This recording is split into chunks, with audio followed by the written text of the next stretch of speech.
Hey there, welcome to a new lesson. My name is Kanchan and you're watching me on English Connection. आज जो आप सीखने वाले हैं वो एक बार फिर से आप सिंथेसिस ही सीखने वाले हैं। एक बार फिर से कहने का मतलब सिर्फ यही है क्योंकि सिंथेसिस पर पार्ट 1 और पार्ट 2 में पहले ही बना चुकी हूँ, आज पार्ट 3 है। तो इसे 3 भागों में क्यों बांटा गया है इसका भी रीजन आप समझ लीजिए। 2 या 2 से अधिक सिंपल सेंटेंसेस को मिलाकर एक कॉम्प्लेक्स सेंटेंस बनाना आज आप इसमें सीखेंगे, ठीक है। पार्ट 1 में आपने सीखा 2 या 2 से अधिक सिंपल सेंटेंसेस को मिलाकर एक सिंपल सेंटेंस कैसे बनाते हैं। तो जब 2 या 2 से अधिक सिंपल सेंटेंसेस को जोड़ते हैं तो 3 बनते हैं, सिंपल, कंपाउंड एंड कॉम्प्लेक्स। तीनों में से कोई भी बना सकते हैं आप। पार्ट 1 में ये सीखा, पार्ट 2 में ये सीखा, आज सीखेंगे ये। तो जो क्वेश्चन आएगा वो कुछ इस तरीके से आएगा, combine the following groups of simple sentences into one complex sentence. या फिर आप ये भी देखेंगे कि by using a noun clause इस तरीके से पूछा जाए। तो ये सब क्या है, सब आपको वीडियो में समझ में आएगा। बहुत ही आसानी से बताऊंगी, रूल्स बहुत सारे हैं बट मैं आपको बहुत सारे रूल्स नहीं बता रही, ट्रिक्स के साथ आपको बताऊंगी। तो जो टिप्स एंड ट्रिक्स दे रही हूँ उसे ध्यान से सुनते जाइएगा ताकि एग्जामिनेशंस में फटाफट आप अपना जवाब लिख सकें। तो चलिए, सबसे पहले समझना ये जरूरी है कि कॉम्प्लेक्स सेंटेंसेस होते क्या हैं, तभी तो आप कॉम्प्लेक्स सेंटेंस बना पाएंगे, राइट। तो कॉम्प्लेक्स सेंटेंसेस की आप थ्योरी देखिए, जिस वाक्य में एक इंडिपेंडेंट क्लॉज और एक या एक से अधिक डिपेंडेंट क्लॉज हो वो कॉम्प्लेक्स सेंटेंस कहलाता है। अब ये थियरी भी कॉम्प्लेक्स लग रही है तो याद हो आपको, मैंने आपको एक ट्रिक दी थी कि ये जो इंडिपेंडेंट और डिपेंडेंट है, इन्हें आप किस तरीके से समझिए कि इंडिपेंडेंट को एज अ बॉय समझ लीजिए और डिपेंडेंट को एज अ गर्ल समझ लीजिए। तो जो स्टोरी कॉम्प्लेक्स है, मैंने कहा तो स्टोरी कॉम्प्लेक्स है, एक बॉय है और एक या फिर एक से ज़्यादा गर्ल्स हैं। जब ऐसा कुछ होता है तो फिर क्या हो जाती है, स्टोरी कॉम्प्लेक्स हो जाती है। तो इस तरीके से याद रखेंगे, कभी नहीं भूलेंगे। तो वही चीज़ है कि एक इंडिपेंडेंट यानी एक बॉय और एक गर्ल या फिर एक से ज़्यादा girl. I went to the market, अब एग्जाम्पल देखिए सब क्लियर हो जाएगा। I went to the market, we were out of milk. ये 2 सिंपल सेंटेंस है, एक यहाँ तक है, एक यहाँ से यहाँ तक है। तो मैं बाजार गई, दूध खत्म हो गया था। We were out of milk का मतलब कि दूध खत्म हो गया था, घर में दूध नहीं था, इसका ये मतलब होता है। अब इन्हें जोड़ के आपको कॉम्प्लेक्स सेंटेंस बनाना है तो क्या बनेगा, I went to the market because we were out of milk. अब अपने ध्यान दें अगर तो सब कुछ वैसे ही है, फुल स्टॉप हटा देना है क्योंकि एक सेंटेंस बनाना है और यहाँ पे एक मैंने ऐड कर दिया बिकॉज, और इसकी वजह से ये बन गया एक कॉम्प्लेक्स सेंटेंस। कैसे, तो यहाँ से लेके यहाँ तक तो मैंने पूरा का पूरा यही उठाकर रख दिया। और जब अलग अलग सेंटेंसेस हैं तो वो अपने आप में इंडिपेंडेंट क्लॉज ही होते हैं। तो मैंने क्या कहा, एक इंडिपेंडेंट क्लॉज होगा। तो उसके बाद यहाँ देखिए, because we were out of milk, यहाँ बिकॉज जोड़ के इसे मैंने क्या कर दिया, इसे मैंने डिपेंडेंट बना दिया। अब जब आपको ये ना पढ़ना हो, सिर्फ मैं ये बोलूँ because we were out of milk, तो आप कहेंगे तो क्या, ठीक है, ये कोई सेंटेंस अपने आप में पूरा नहीं हुआ। तो ये हमने डिपेंडेंट इसको बना दिया। अब ये बन गया एक कॉम्प्लेक्स सेंटेंस, एक इंडिपेंडेंट एक डिपेंडेंट।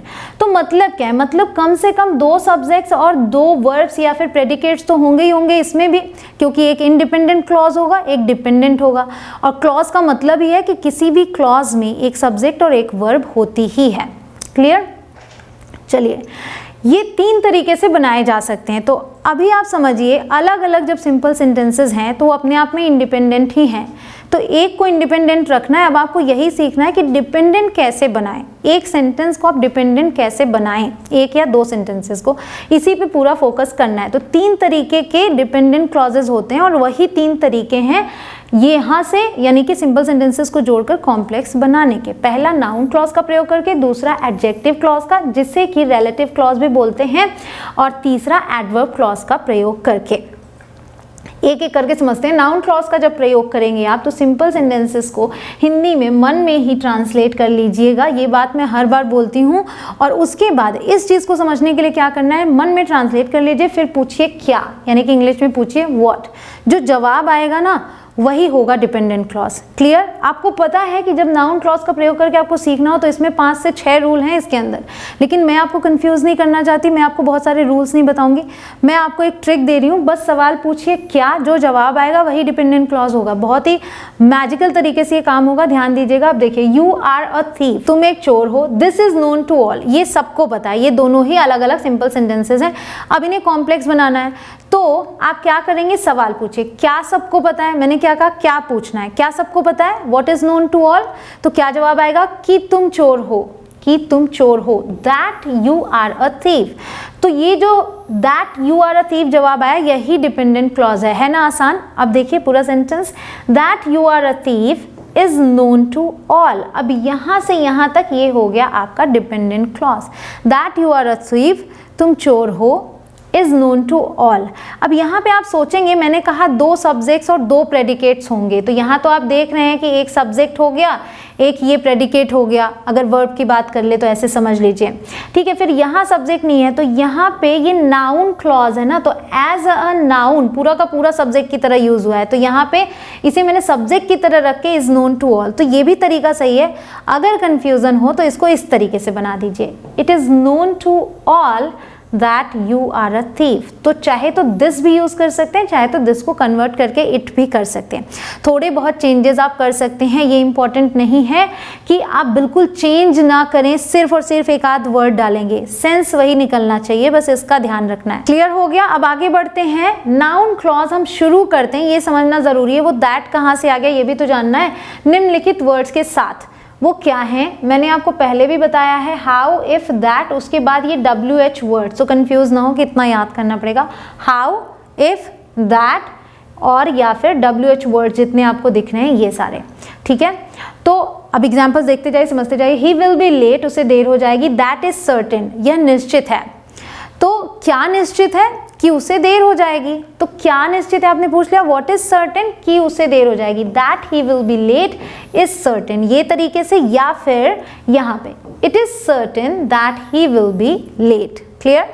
अब देखिए, he may be innocent, I do not know, what do you not know, whether he is innocent. अब आप सोचेंगे यहाँ वेदर कैसे आया, तो समझिएगा, यहाँ मैं कह रही हूँ ही मे बी इनोसेंट, मतलब कि वह निर्दोष हो सकता है, कंफर्म नहीं है, हो सकता है बोल रही हूँ, he may be innocent, I do not know, मुझे नहीं पता।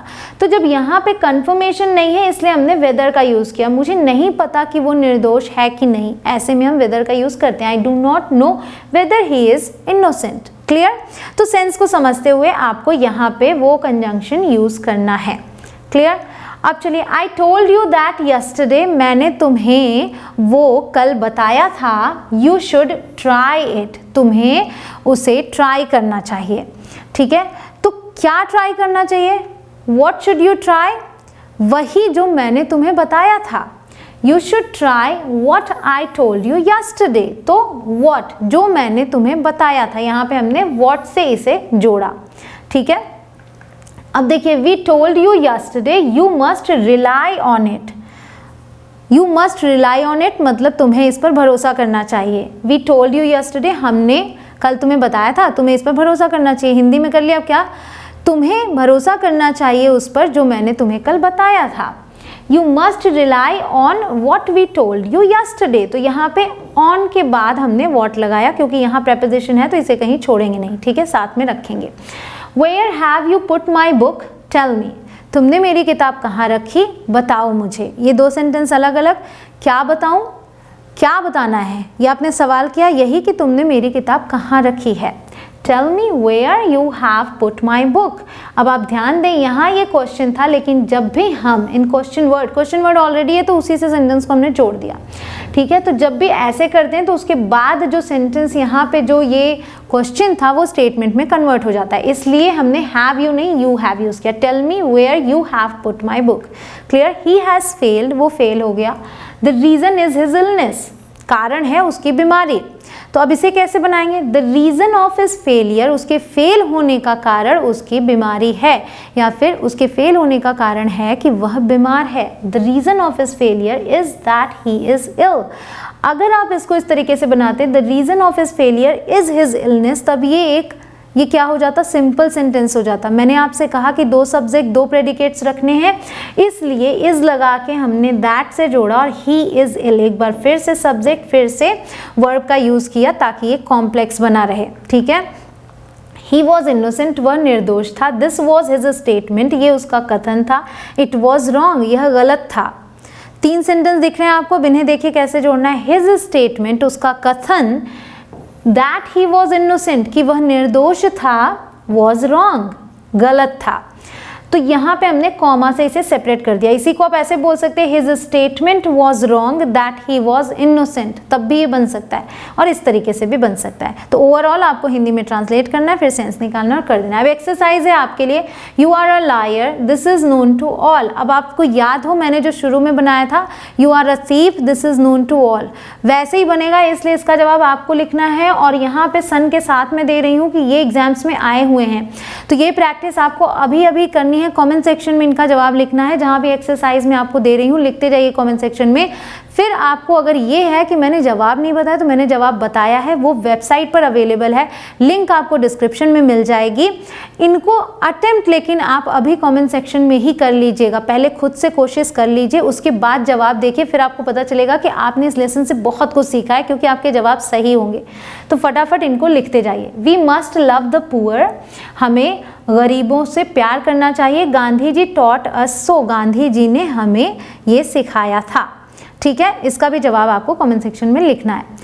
एडजेक्टिव या फिर रिलेटिव क्लॉज का प्रयोग करके, तो दूसरा तरीका ये, वहाँ आप पाएंगे कि आपने नाउन क्लॉज का प्रयोग किया था, अब आप कर रहे हैं एडजेक्टिव क्लॉज का। तो जो काम एडजेक्टिव करते हैं यानी कि नाउन की विशेषता बताते हैं, वही ये भी करेंगे।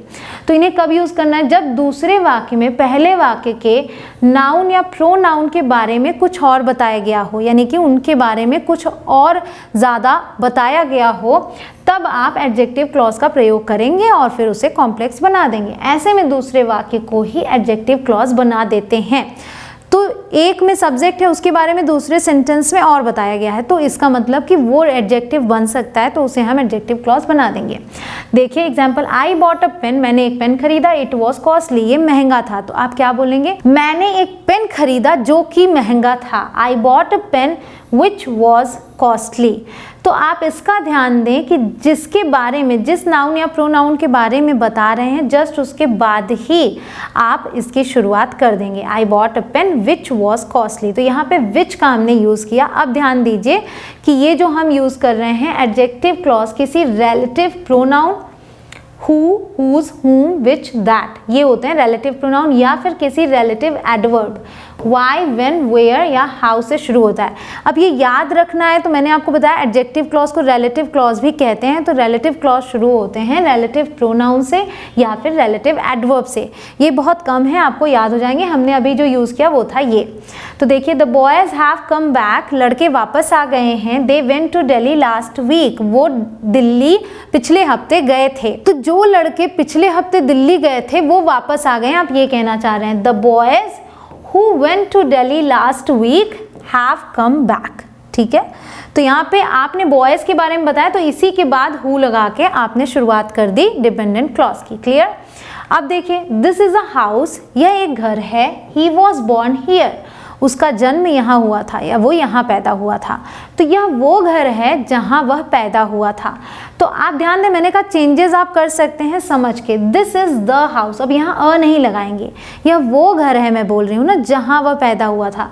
तो अब ये घर कोई आम घर नहीं रह गया, इसलिए द लगाएंगे, इसके बारे में आप बता रहे हैं इसलिए। This is the house where he was born, तो वेयर आपने अपने से लगा दिया। क्लियर।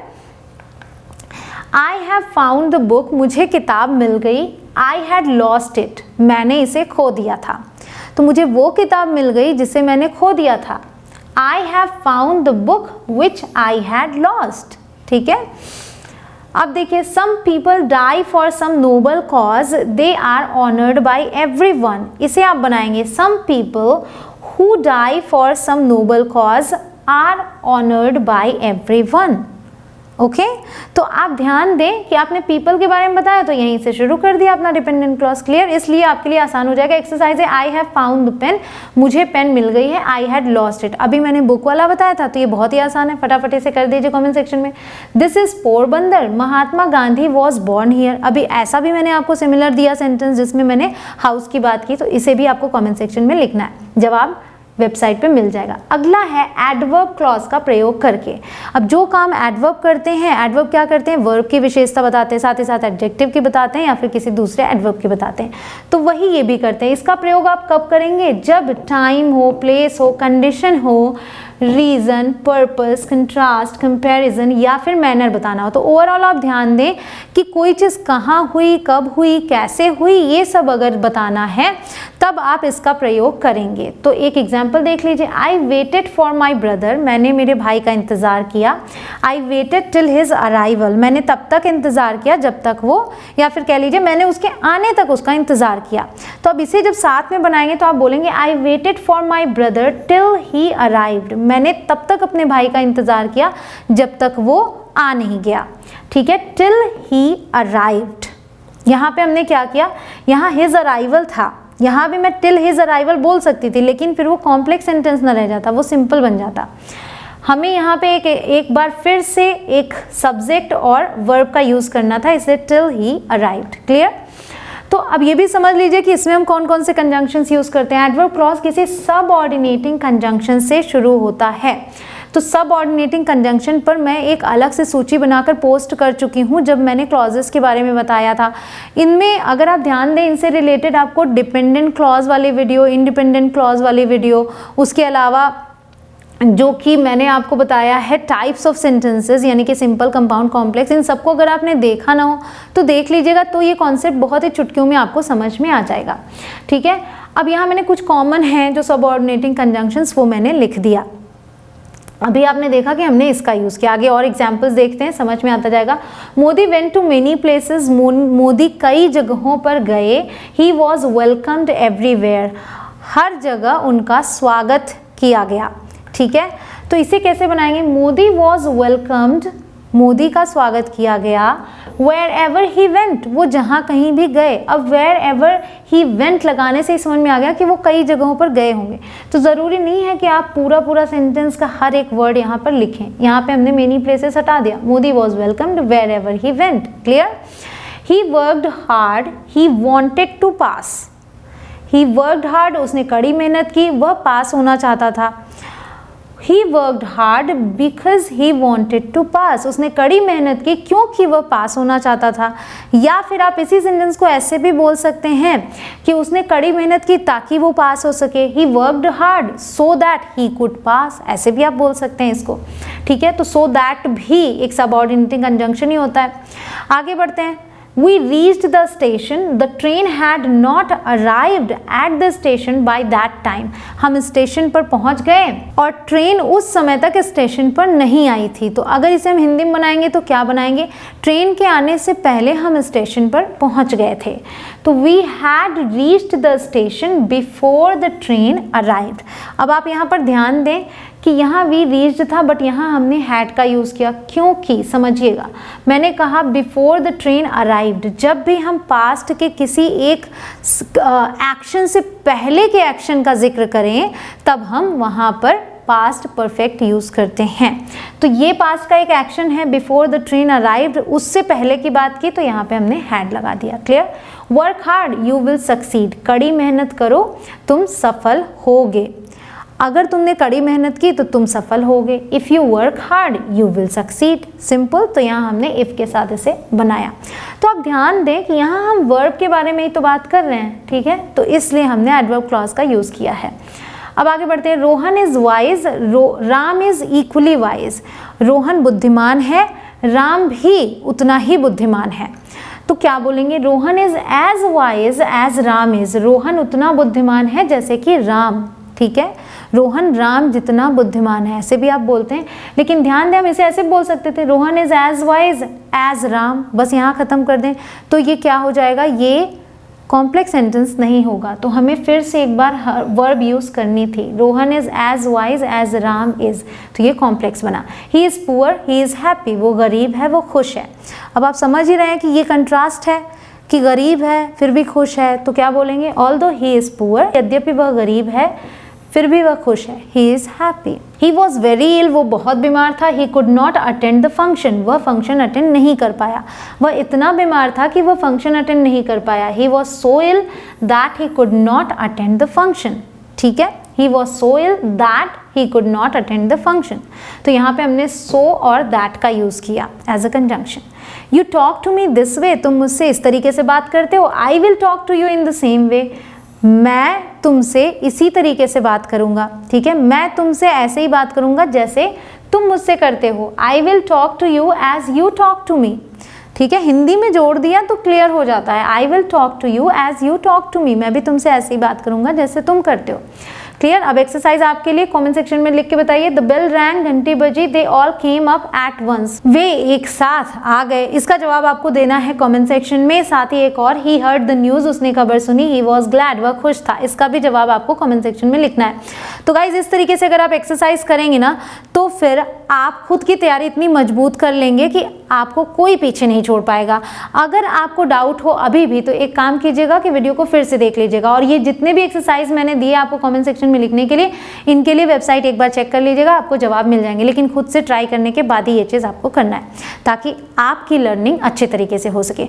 होप कि ये वीडियो पसंद आई हो, और आप सभी स्टूडेंट्स हैं, मैं जानती हूँ जिसने भी इस वीडियो को आखिरी तक देख लिया, दैट मीन्स कि आप स्टूडेंट हैं और आपको एग्जाम देना है ना। तो आप बहुत अच्छे से मार्क्स लेकर आएंगे, मैं जानती हूँ, क्योंकि अब आपके लिए सारे डाउट्स क्लियर हो गए। सिंथेसिस एक टिपिकल टॉपिक है क्योंकि इसमें बहुत सारे रूल्स हैं, बट मैंने रूल्स को अवॉइड करके आपको सिंपल टिप्स एंड ट्रिक्स दिए हैं।